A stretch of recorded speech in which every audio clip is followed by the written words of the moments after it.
a sua Bíblia juntamente comigo. Atos dos Apóstolos. Aleluia. Deus está neste lugar. Aleluia.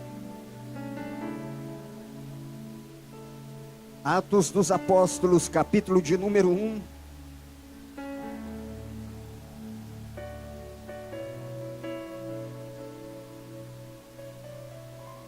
Eu quero ler com vocês a partir do versículo de número 1 até o versículo de número 8.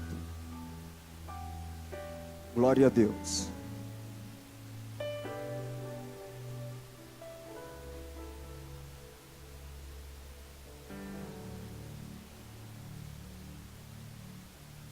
Em meu livro anterior, Teófilo, escrevi a respeito de tudo que o Senhor Jesus começou a fazer e a ensinar, até o dia em que foi elevado aos céus, depois de ter dado instrução por meio do Espírito Santo aos apóstolos que havia escolhido.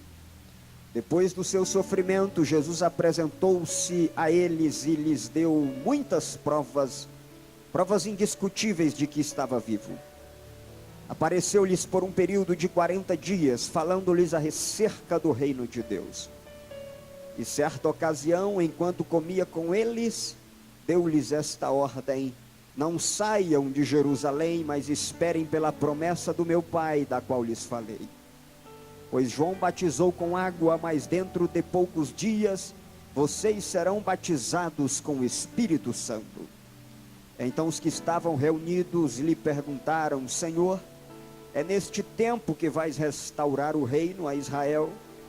Ele lhes respondeu: não lhes compete saber os tempos ou as datas que o Pai estabeleceu pela sua própria autoridade, mas receberão poder quando o Espírito Santo descer sobre vós, e serão minhas testemunhas em Jerusalém, em toda a Judeia, em Samaria e até os confins da terra. Mas recebereis poder ao descer sobre vós o Espírito Santo, e ser-me-eis testemunhas tanto em Jerusalém, como em toda a Judeia e Samaria e até os confins da terra. Feche seus olhos. Pai, mais uma vez elevamos os nossos pensamentos ao trono da tua graça. Queremos, ó Deus, que a tua presença esteja ainda mais presente, mais real neste lugar. Meu Deus, nós queremos que a tua palavra fale diretamente conosco agora. Estamos abertos para ouvir a tua voz. Queremos que o teu Espírito Santo sonde as necessidades, que o teu Espírito Santo esteja aplicando a palavra que será aqui ministrada. Deus, nós queremos que o teu mover seja real aqui. Nós queremos que pessoas sejam tocadas pelo teu Espírito Santo. Nós queremos te pedir que pessoas sejam exortadas. Queremos te pedir que pessoas sejam confortadas. Queremos te pedir que pessoas sejam consoladas. Queremos te pedir que pessoas sejam orientadas. Queremos te pedir que pessoas sejam maravilhosamente tocadas, transformadas, vivificadas, restauradas pelo poder do Espírito Santo de Deus que está neste lugar. Deus, tu és a primeira, tu és o alfa, tu és o ômega, tu és o princípio, tu és o fim. Nós entregamos em tuas mãos aquilo que tu só merece, a honra, a glória e o louvor desta igreja. Pai, fala conosco, é o que nós te pedimos em nome de Jesus. Assente-se, por favor.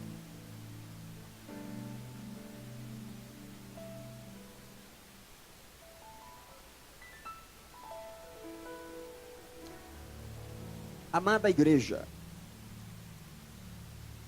nós estamos vindo de uma série de domingos, nos quais temos nos dedicado a falar ou a ouvir sobre o Espírito Santo. Aliás, eu costumo dizer que este é um dos grandes temas da revelação de Deus na história. Esta preocupação que veio ao coração do pastor Saulo, para que falássemos sobre o Espírito Santo, certamente é uma preocupação que veio do coração de Deus. Durante muito tempo, o tema acerca do Espírito Santo permaneceu à margem da igreja.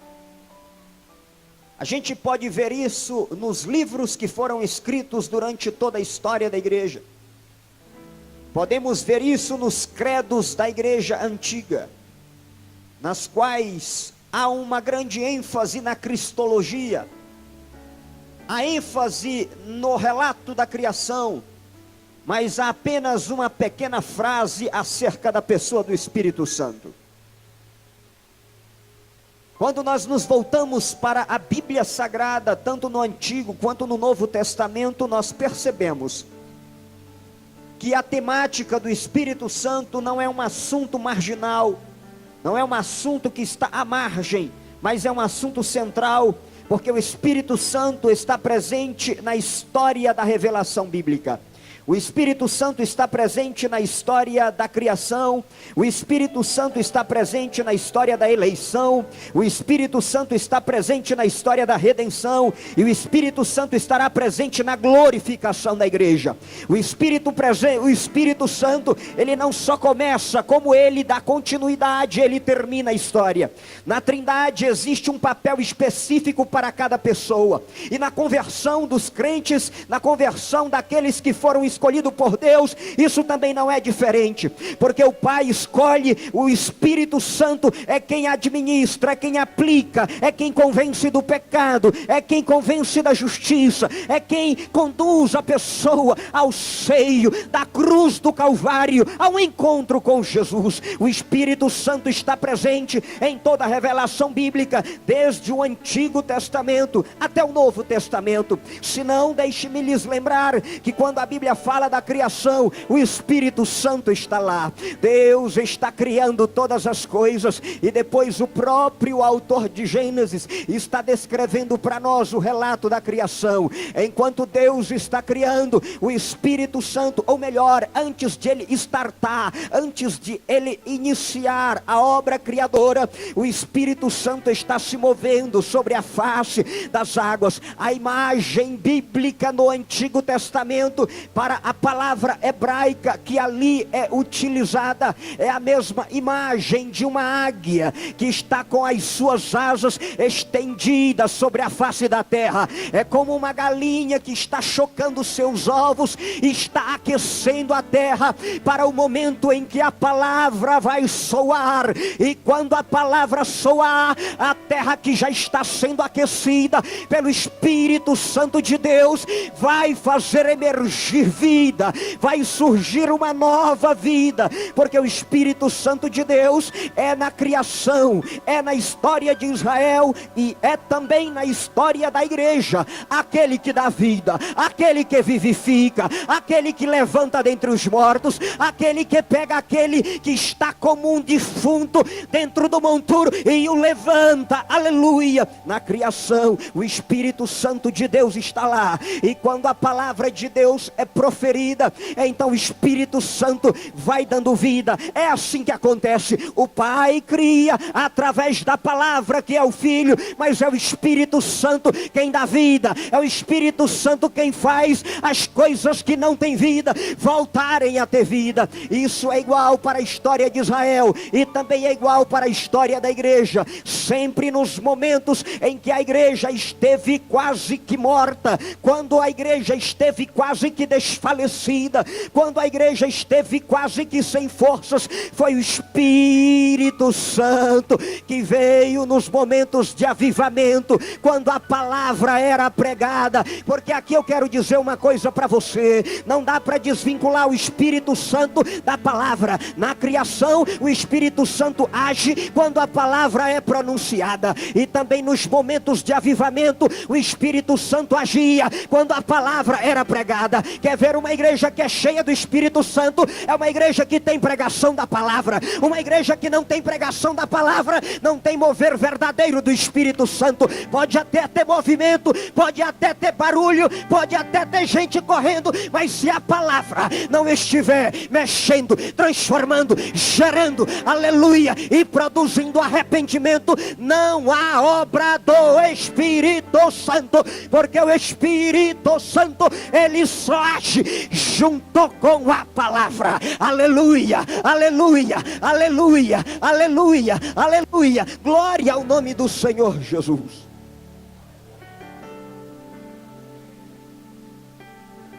Passa o tempo, Deus cria todas as coisas, Deus escolhe Abraão.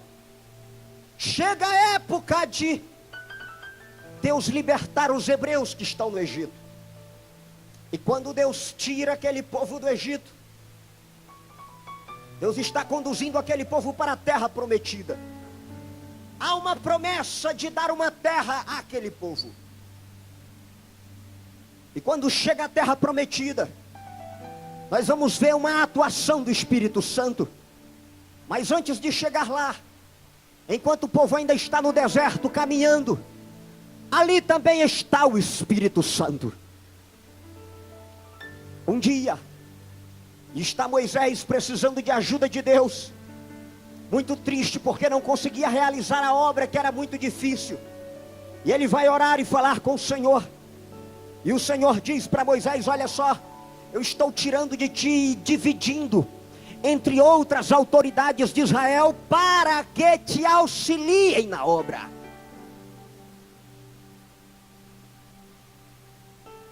Deus faz isso. E de repente 70 líderes começam a ser cheios do Espírito Santo e começam a profetizar no meio da comunidade. E aí de repente tem dois que não estavam na igreja, tem dois que estão fora. Mas o Espírito Santo visita esses dois que não estavam junto com os demais. Porque aqui a gente já aprende uma coisa: o Espírito Santo não está limitado a 4 paredes. O Espírito Santo, ele atua onde ele quer.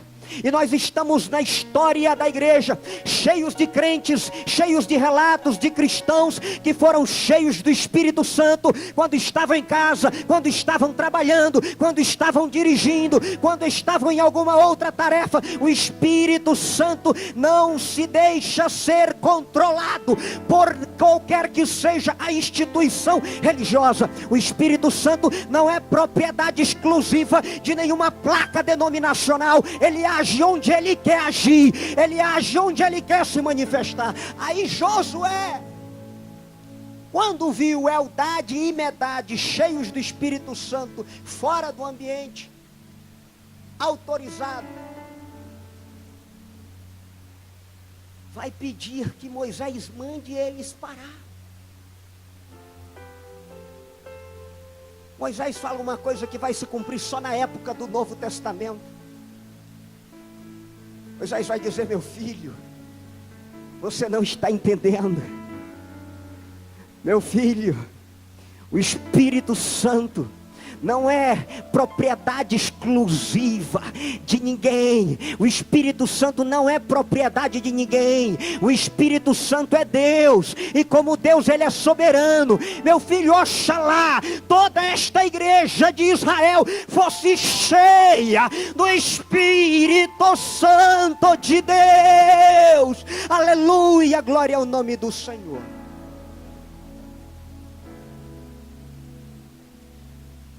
Aí o povo entra na terra prometida. E quando o povo entra na terra prometida, cadê o Espírito Santo? O Espírito Santo está com o povo, mas novamente capacitando líderes. É onde nós temos os líderes carismáticos.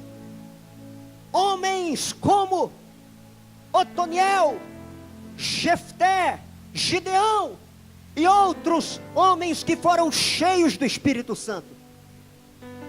Esses líderes recebiam o Espírito Santo, e quando eles eram possuídos, tomados pelo Espírito Santo, eles lideravam o povo numa libertação. A gente aprende a primeira lição que vai ser importante para nós aplicarmos na igreja. Todas as vezes que o Espírito Santo enche alguém no Antigo Testamento e também no Novo Testamento, é para uma missão. Então repita comigo: o Espírito Santo capacita para uma missão. Nenhum destes homens aqui, queridos, nenhum destes homens do livro de Juízes foram cheios do Espírito Santo de Deus para ficarem sentados no banco, tendo o êxtase da experiência mística. Nenhum destes homens foram cheios do Espírito Santo para ficar parados. Todos esses homens foram cheios do Espírito Santo para liderar a comunidade para um projeto de Deus. E a segunda coisa que eu aprendo aqui é que não dá para ter liderança que não tenha o Espírito Santo de Deus. Toda liderança tem que ser cheia do Espírito Santo de Deus. Esse é o critério, essa é a exigência. Quando Josué, ou melhor, quando Jetro vai aconselhar Moisés para que reúna pessoas que lhe auxiliem, ele diz: olha, que seja pessoas que tenham o Espírito Santo, cheias do Espírito Santo, cheias do Espírito Santo. Não dá para ter liderança, não dá para ter gente na frente de carro, não dá para ter gente na frente de obra, não dá para ter obreiro que não é cheio do Espírito Santo. A igreja precisa de uma liderança capacitada, cheia de Deus.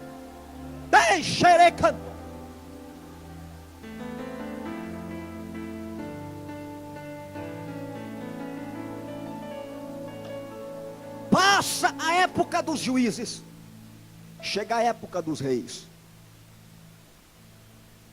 E aí criou-se uma teologia que está presente hoje em muitas igrejas.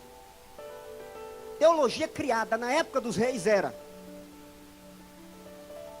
o rei é ungido do Senhor, o rei tem o Espírito Santo de maneira estática. O Espírito Santo capacita o rei e não sai mais do rei.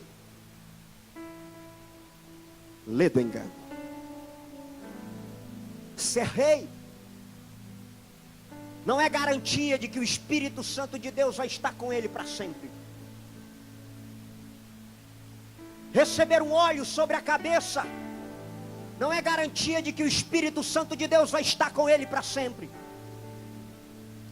Receber um cargo não é garantia de que o Espírito Santo de Deus vai estar com tal pessoa para sempre. E a teologia que se cria é exatamente essa. É verdade que Deus unge reis, e Deus vem sobre Saul. E embora não pareça, no início Saul era um homem cheio do Espírito Santo de Deus. Mas aí a Bíblia diz, e tem uma nota triste, em 1 Samuel capítulo de número 16 e versículo de número 13. O Espírito de Deus se retirou de Saul, e veio um espírito maligno e o atormentava. A outra coisa que eu aprendo é que não tem crente atormentado quando ele é cheio do Espírito Santo. Não existe crente atribulado quando ele é cheio do Espírito Santo. Olha o que o texto diz. O Espírito Santo, o Espírito de Deus se retirou de Saul, e veio um espírito maligno e o atormentava. Aí o Espírito de Deus ungiu outro homem chamado Davi. E os reis aprendem a duras provas uma lição: que o Espírito Santo de Deus não é exclusividade do palácio. Porque quando o rei andava fora do caminho prescrito pela aliança de Deus, o Espírito Santo de Deus saía do palácio e ia lá na roça, Pegava um profeta, um homem simples, um homem do campo, enchia esse homem do Espírito Santo, e esses homens da roça, uma maioria deles, do campo, depois foram chamados de profetas.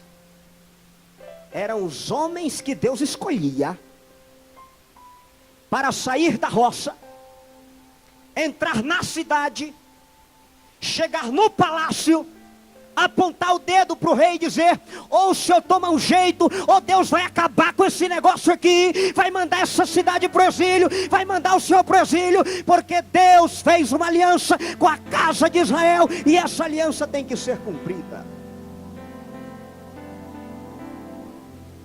Um dia um profeta desses chegou e foi falar com Davi.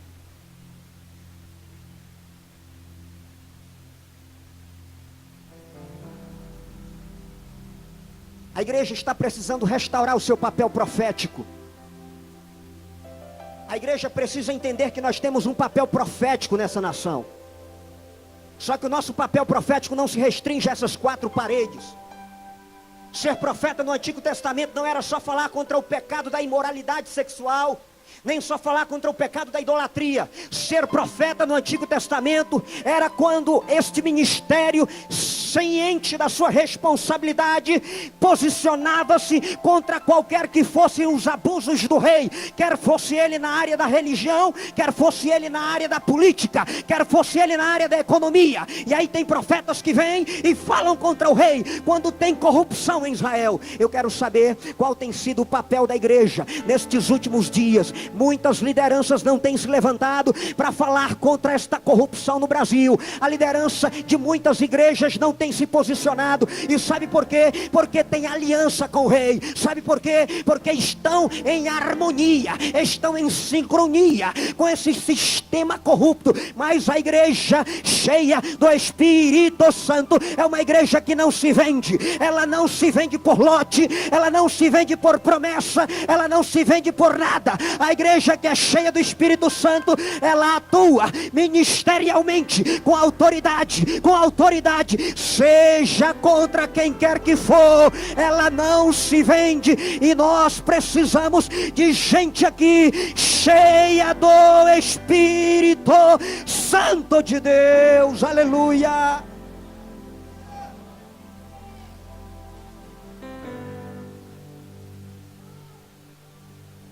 Quando a igreja é cheia do Espírito Santo, ela não teme retaliação. Ela não teme retaliação.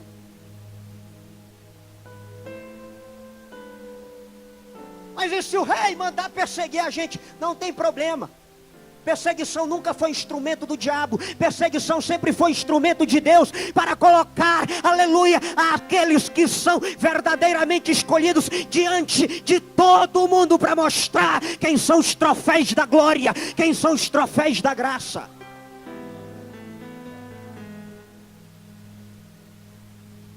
Um dia, o Espírito Santo de Deus que saiu de Saul e que está em Davi, age de maneira linda, porque Saul está perseguindo Davi. E sabe para onde é que Davi vai? Na hora da perseguição, Davi vai falar com Samuel. Tinha uma casa lá em Ramá, lá em Nebaiote. Nebaiote é um bairro que ficava em Ramá. Pronto, simplificando. Nesse bairro tinha uma pensão, onde moravam um monte de profetas juntos. Quem era o líder dessa casa de profetas era Samuel nessa época.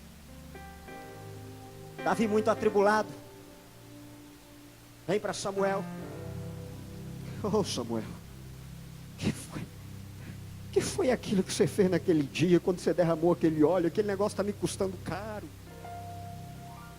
Samuel, aquele negócio que você derramou na minha cabeça está me custando caro. Não tem problema, estou conjecturando. Não tem problema, meu filho, fica aqui comigo. Aí a Bíblia diz, não é eu, é a Bíblia diz, que Saul ouviu falar. Onde era que Davi estava?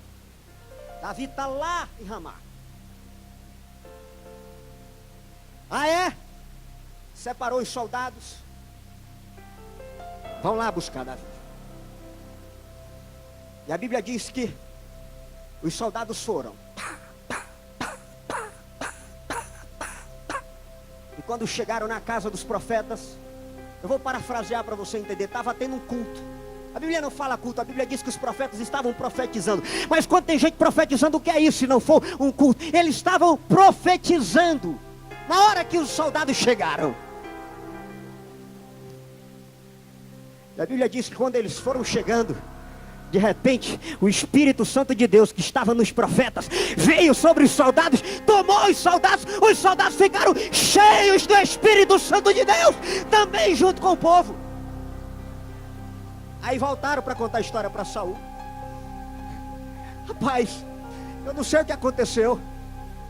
A gente foi lá prender Davi, quando a gente chegou, a glória era tão grande, eu estou conjecturando, me permita fazer isso. Quando a gente chegou, a glória era tão grande, o poder era tão grande, que a gente foi tomado pelo Espírito de Deus, e a gente não conseguiu prender o homem, nós começamos. A Bíblia diz que eles entraram em transe, isso é a Bíblia dizendo.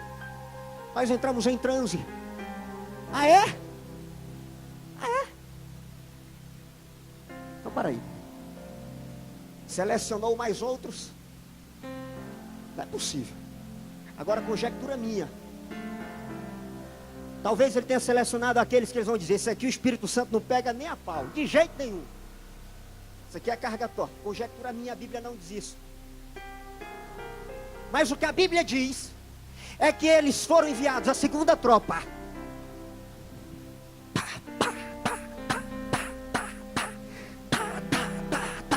E quando chegaram na porta, quando chegaram na casa, aquela mesma glória, aquela mesma unção pegou de novo os novos soldados, e eles entraram em transe e ficaram cheios do poder de Deus.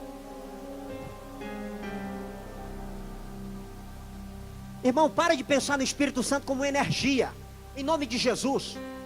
O Espírito Santo não é energia, o Espírito Santo não é força, o Espírito Santo é Deus. Ele é soberano. Temos que parar de pensar que a igreja pentecostal é secretária da agenda do Espírito Santo. Tem gente que marca a agenda do Espírito Santo toda. Ei, Ele é Deus. Ele é Deus. Ele age quando Ele quer, com quem Ele quer, não importa quem seja, Ele é Deus.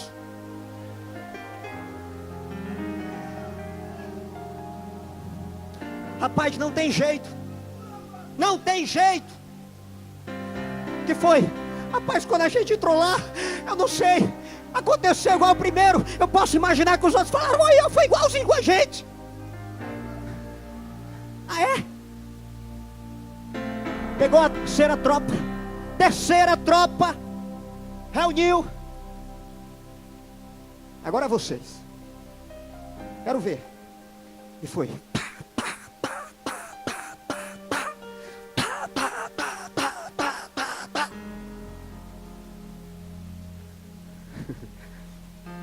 Não adianta resistir o Espírito Santo. Quando eles chegaram lá, o que o Espírito Santo de Deus fez? De novo, a terceira tropa, o Espírito Santo tomou, eles ficaram cheios e começaram a profetizar junto com os profetas. Entraram em transe. Eu imagino, conjectura minha, que não restou mais ninguém para Saul mandar. Aí Saul falou assim: agora eu vou. Gente, está escrito na Bíblia. Pastor, eu nunca vi essa história na Bíblia. Aí eu vou lembrar das palavras do pastor Saulo ontem com muito carinho. Eu não sei o que fazer com você que não lê a Bíblia. Mas olha só. Aí Saul disse: agora eu vou lá.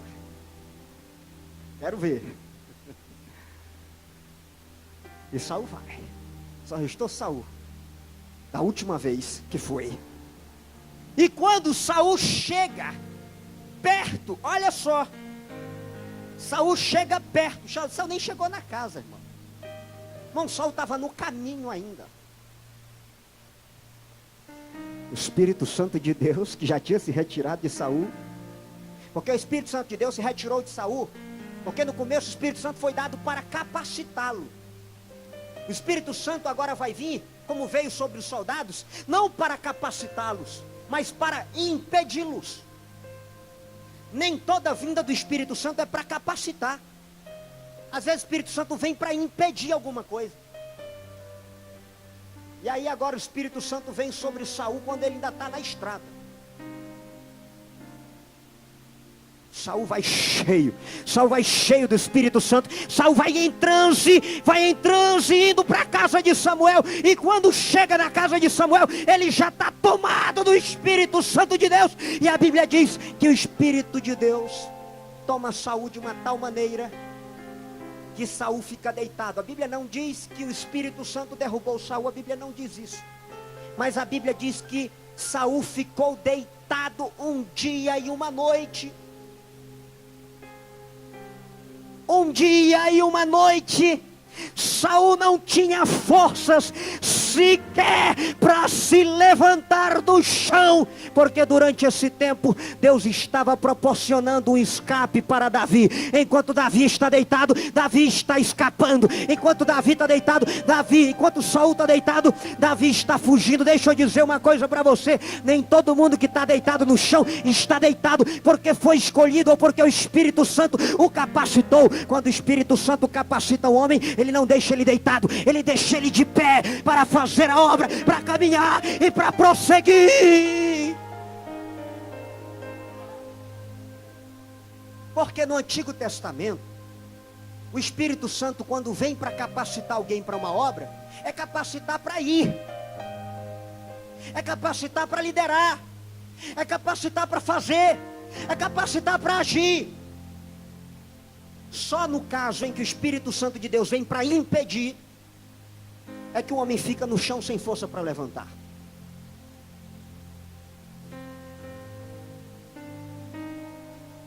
Meus irmãos, passa a época dos reis.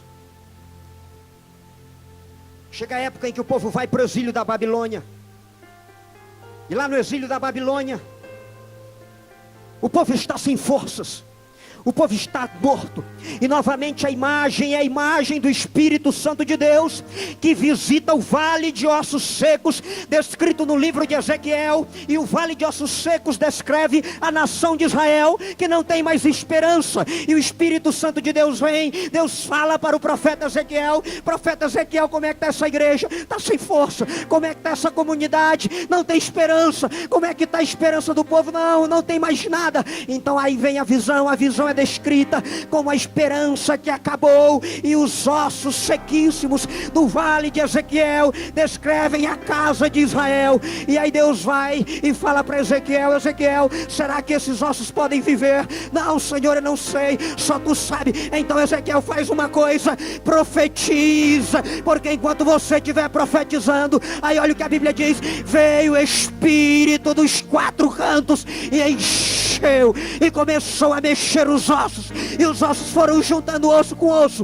osso com osso, osso com osso, osso com osso, e o Espírito Santo foi dando vida. Aquilo era uma prova de que Deus estava vivificando a casa de Israel. Eu não sei se tem algum osso aqui nessa noite, eu não sei se tem gente aqui que talvez já esteja a ponto de ser enterrado por Satanás, mas eu quero, como profeta de Deus, dizer para você: o Espírito que visitou a Babilônia no vale de ossos secos, ele vai soprar sobre você nessa noite. Ele já está soprando através da palavra, através da palavra, através da palavra. Aleluia, glória ao nome do Senhor.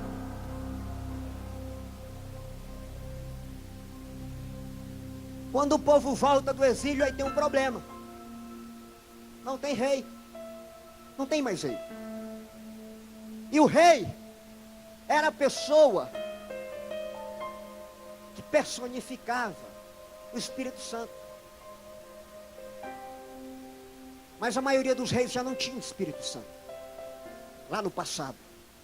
Era apenas a fama de que tinha o Espírito Santo, mas não tinham mais. Eu quero dizer uma coisa para vocês aqui. A nossa preocupação na Assembleia de Deus é legítima, porque existem muitas igrejas onde a presença do Espírito Santo não é mais sentida.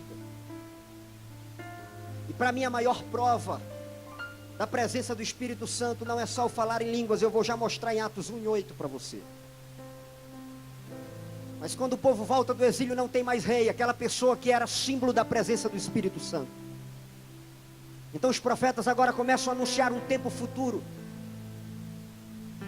E toda a expectativa é lançada sobre um rei messiânico, futuro, que viria. Pastor, e onde está isso? Isso está lá no livro de Isaías. E no livro de Isaías, olha a profecia: eis o meu servo, a quem sustento, o meu escolhido, em quem tenho prazer, eu porei nele o meu espírito. Isso é uma profecia que apontava para Jesus. Para o Novo Testamento há duas perspectivas sobre o Espírito Santo que vem do Antigo. A primeira é que o Espírito Santo virá sobre o rei messiânico. Então entenda isso aqui comigo. Eu vou repetir. Do Antigo Testamento vem duas perspectivas sobre o Espírito Santo para o Novo Testamento. A primeira é de que o Espírito Santo vai vir sobre um rei messiânico. A segunda é que o Espírito Santo de Deus vai vir sobre todo o povo. A primeira se cumpriu com Jesus em Lucas capítulo de número 4. Jesus entra na sinagoga. E quando Jesus entra na sinagoga, ele abre exatamente o rolo do profeta Isaías. Ele vai lá para Isaías, para a parte do texto em que hoje na nossa Bíblia é o capítulo 61. E ele diz assim: o Espírito do Senhor é sobre mim, pelo que me ungiu para evangelizar aos pobres, enviou-me para dar liberdade aos cativos, para dar vistas aos cegos, para pôr em liberdade os oprimidos, e para anunciar o ano aceitável do Senhor. Olha o que Jesus está dizendo: o Espírito do Senhor é sobre mim, pelo que me ungiu para quê? Para quê? Para quê? Para pregoar, para dar liberdade aos cativos, para dar vista aos cegos. O Espírito Santo não vem para outra tarefa senão para habilitar a igreja para pregar, para dar liberdade aos oprimidos, para anunciar o ano aceitável do Senhor. O Espírito Santo de Deus vem para capacitar a igreja para a sua maior missão, que é anunciar as boas novas do reino.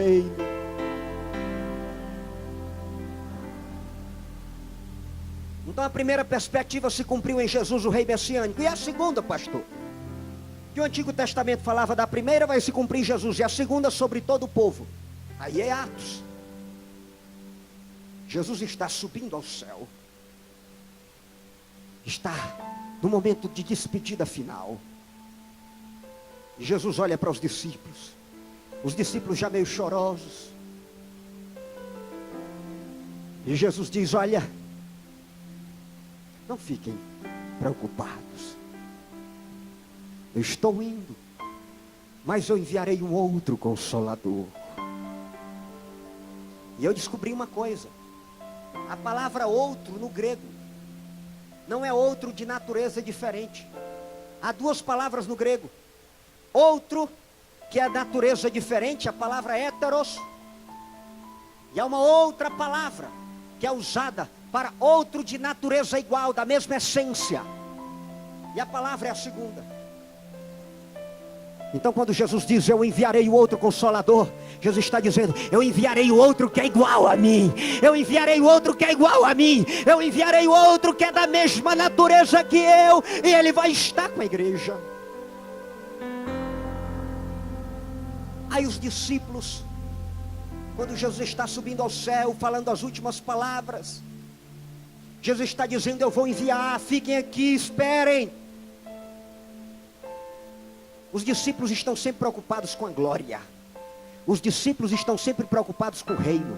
Os discípulos estão sempre preocupados com grandeza. Os discípulos estão sempre preocupados com números. Os discípulos, na maioria das vezes, estão sempre preocupados com os projetos megalomaníacos. Os discípulos estão, na maioria das vezes, preocupados com pedra, enquanto o essencial é estar preocupado com aquilo que é indispensável. Aí, com essa preocupação com grandeza, os discípulos falam: Senhor, deixa a gente fazer uma última pergunta. Pois não.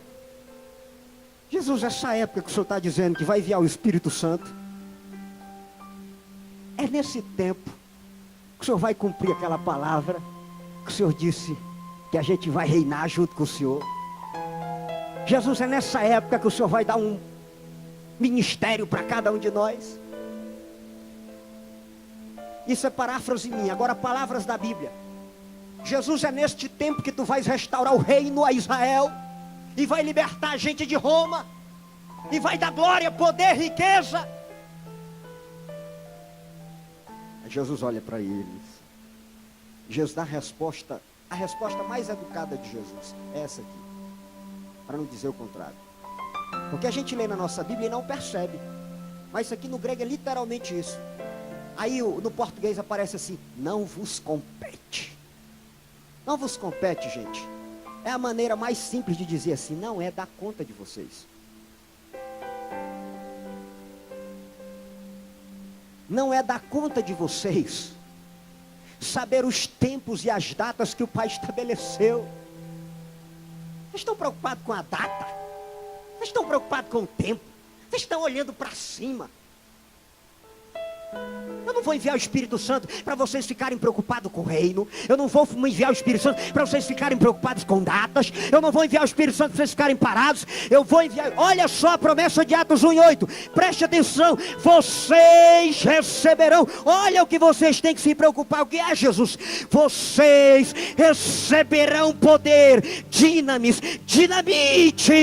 Vocês receberão poder para quê? Quando descer sobre vós o Espírito Santo. Agora pergunta: para quê? Para quê? Para quê? Jesus responde: para que ele vai enviar o Espírito Santo? Para que vocês sejam minhas testemunhas, tanto em Jerusalém, quanto na Judeia, quanto na Samaria e até os confins da terra. O Espírito Santo foi enviado para a igreja testemunhar, para a igreja testemunhar, para a igreja testemunhar, para a igreja testemunhar, para a igreja testemunhar, para a igreja testemunhar, para a igreja testemunhar. Aleluia! Aí deixa eu terminar. Sabe qual é a palavra testemunhar no grego? Martirel. Martirel é a mesma palavra de mártires. Vocês receberão poder para serem meus mártires.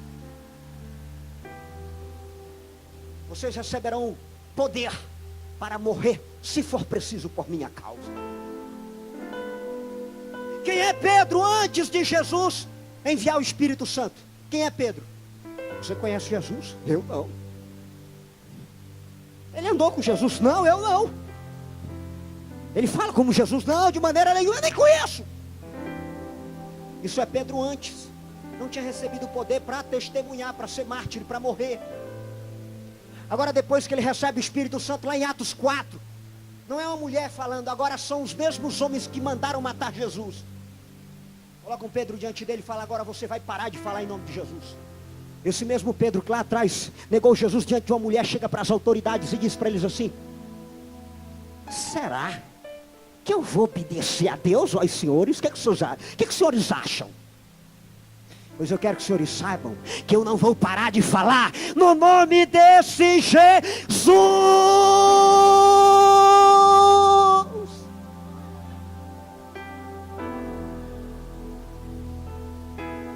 Aí a gente vê as histórias de crentes que estão morrendo.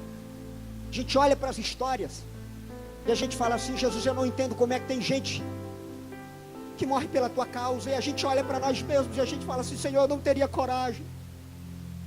Senhor, eu acho que eu não morreria pela tua causa. É, meu filho, a gente não morreria mesmo, porque a força não vem de nós, mas na hora o Espírito Santo dá força. Sabe por que a igreja não morreu? Sabe por que a igreja não caiu no Coliseu e ficou enterrada para sempre debaixo das feras que foram soltas ali? Sabe por quê? Porque a igreja recebeu o Espírito Santo de Deus.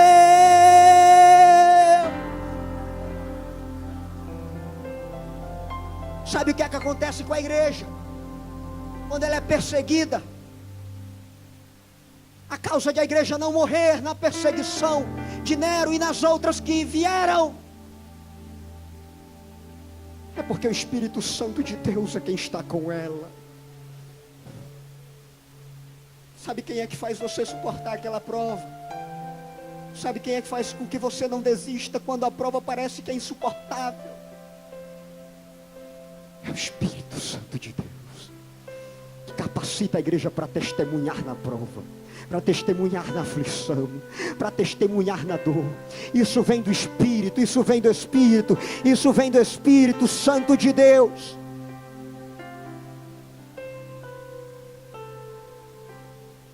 Agora sabe qual é o problema?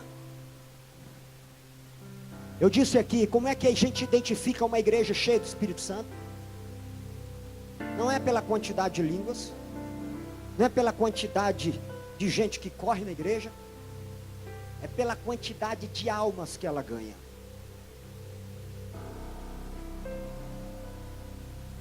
Pedro, cheio do Espírito Santo de Deus, a primeira pregação dele, foram quase 3.000 almas para Jesus.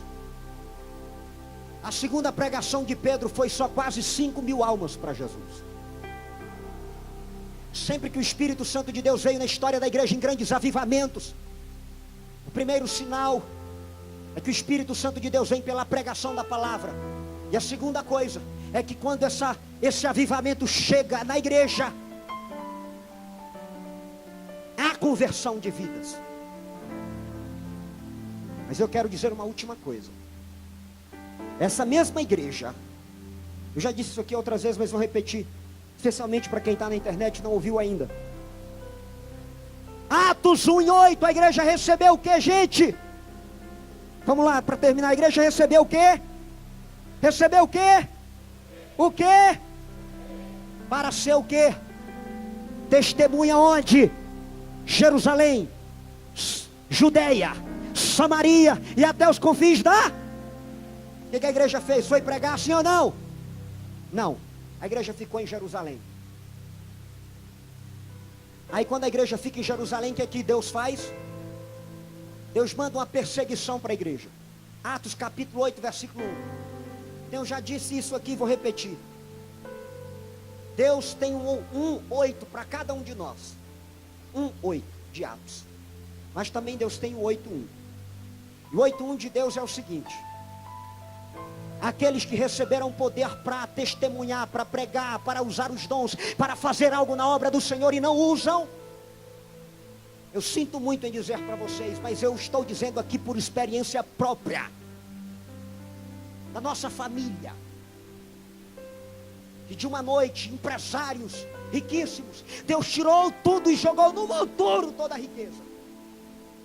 Chegamos em Brasília, ficamos um ano na quadra 310, morando nos fundos de uma igreja, numa casa de taipa.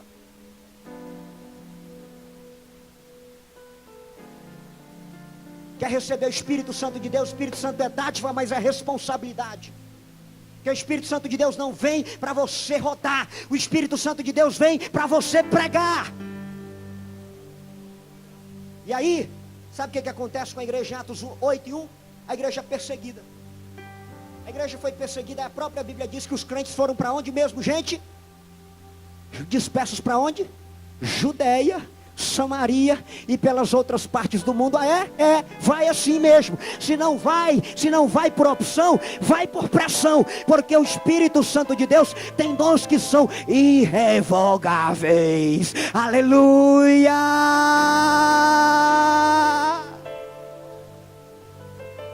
A notícia boa é que Deus não desiste de você. E a segunda é que se você desistir dele, espera, porque a consequência vem e você vai voltar. Mas você vai voltar porque Deus vai agir na tua vida. Quer vir pelo agir de Deus ou quer vir por espontânea vontade? O que você quer? Quer começar a fazer a obra de Deus? Fique de pé em nome de Jesus. Aí tem crente que é como alguém que chega no posto de gasolina, enche o tanque, ou o frentista, até, como é que eles perguntam? Até o disparo, até disparar? Sim, até automático. Às vezes, quando o combustível está muito barato, eu falei, não, coloca mais um pouquinho. Aí você pede, enche o tanque, aí ele enche. Aí dispara. Pode pôr mais um pouquinho, doutor? Pode pôr mais um pouquinho. Aí você desliga o carro, ou melhor, já tem que estar desligado, aí você liga o carro para sair. Aí depois você resolve não sair, vira para o frentista e diz assim, chega um outro que não viu que você foi atendido. Você já foi atendido? Você enche o tanque aí para mim. Aí ele vai lá, põe a máquina assim. Ô senhor, já está cheio. Como assim? Está cheio. Deixa eu ver aqui. Está cheio. Até a tampa. Mas enche. Mas não tem como encher mais. Não cabe. E o que é que eu faço? Agora você tem que primeiro usar o que tem. Depois você vem e pede mais. Primeiro usa. Tem gente pedindo, enche, enche, enche, enche, enche. Mas não usa nada. Em nome de Jesus, usa o que Deus já te deu. Usa o que Deus já te deu. Usa o que Deus já te deu. Que o Espírito Santo de Deus vai encher. Encher. Eu tinha 8 anos. Eu estava na igreja como vocês. A diferença é que era um templo maior. Tinha só 12 mil pessoas no templo. Não tinha como chamar à frente ninguém. Como é que você vai chamar 12 mil pessoas na frente? Até sair das galerias. A cidade era Imperatriz, do estado do Maranhão. Aquele templo está lá até hoje. 1994. E de repente eu estava lá no banco, lá no meio. E o pregador falou, agora pega nas mãos uns dos outros aí, vamos fazer uma oração. E na medida em que ele orava, teve gente que foi cheio do Espírito Santo, eu não vi a hora. Mas quando terminou o culto, que eu olhei para o lado, não tinha mais ninguém na igreja. Só meus pais que estavam perto. E eu estava em cima do banco, cheio do Espírito Santo, falando em outras línguas, recebendo o dom, aleluia, do falar em outras línguas, cheio do Espírito Santo. Eu não entendi aquilo. Eu não entendi aquilo. Só depois de muito tempo eu vim entender. Que foi naquele mesmo ano que eu comecei a pregar o Evangelho. Nos cultos infantis das nossas igrejas. E sabe que eu descobri muito tempo depois? Já adulto. Que o Espírito Santo de Deus me encheu naquele dia para iniciar o ministério. Quando Deus enche você, quando Deus enche a igreja, Ele enche a igreja para ganhar almas. Ele enche a igreja para pregar. Ele enche a igreja para fazer missões. Então deixa eu perguntar aqui nessa noite. Eu já vou passar o microfone. Tem alguém em nosso meio que quer fazer uma nova aliança com Jesus? Que de alguma maneira já recebeu esse chamado lá atrás, mas por alguma maneira ainda está em Jerusalém, não está fazendo nada daquilo que o Senhor lhe deu para fazer. Mas você quer fazer um novo compromisso com o Senhor hoje? Ou porque você se distanciou, ou porque você nem se distanciou, você ficou aqui mas não fez nada, mas você quer agora um novo compromisso. Eu não vou chamar você à frente, mas eu quero que você levante a sua mão onde você está. Ou você que ainda não aceitou a Jesus também, junto com os demais, e também você quer fazer um novo compromisso com o Senhor Jesus. Todas essas pessoas que eu falei, qualquer que seja a circunstância, onde você está e quer receber oração, levante assim sua mão, deixa eu ver. Fique de pé, deixa eu ver você. Levante a sua mão. Mais uma vez, fique com a mão levantada por 1 minuto, só para nós vermos você. Agora pegue na mão da pessoa que está do seu lado. Feche os corredores aí, vamos fazer uma oração. Eu quero orar por você. Rapidamente, rapidamente. Aleluia. Pai, rapidamente, pega, fecha os corredores aí agora. Rapidamente. Fecha os corredores aí. Fecha os corredores, fecha os corredores. Pega na mão da pessoa que está do seu lado aí agora.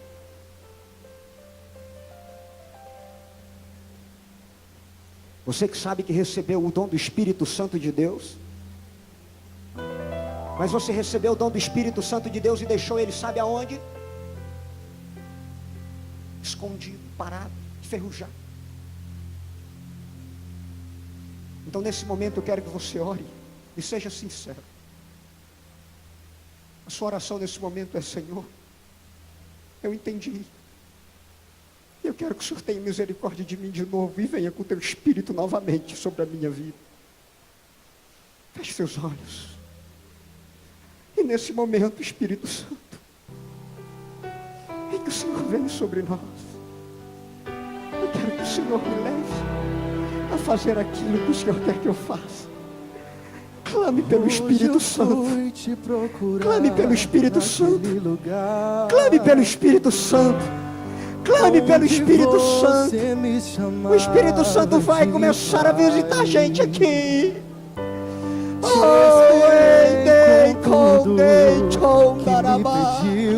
Mas você não foi. Meu Deus, meu Deus, Onde é meu que Deus. você está? Meu Deus. Já não ouço mais a sua voz. Você não tem mais tempo para vir aqui.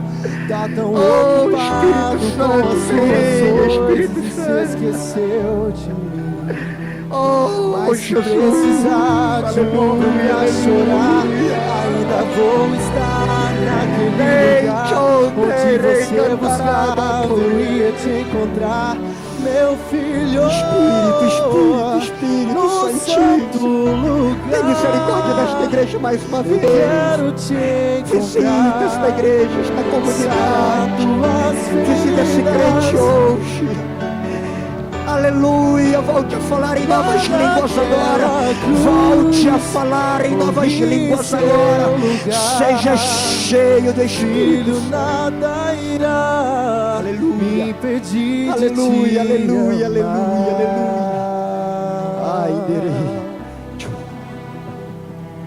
Já não Meu ouço Deus, mais a meu sua Deus. voz. Pai, que Você nesta não noite tem sejamos mais agora, Pai, tempo para vir aqui. revestidos. Tá tão ocupado com as suas coisas que se esqueceu de mim. Mas se precisar de um ombro pra chorar, ainda vou estar naquele lugar onde você buscava, eu ia te encontrar, meu filho, no santo lugar. Eu quero te encontrar, sarar tuas feridas e te perdoar. Lá naquela cruz morri em seu lugar. Filho, nada irá me impedir de te amar. Uma salva de palmas para Jesus. Aleluia.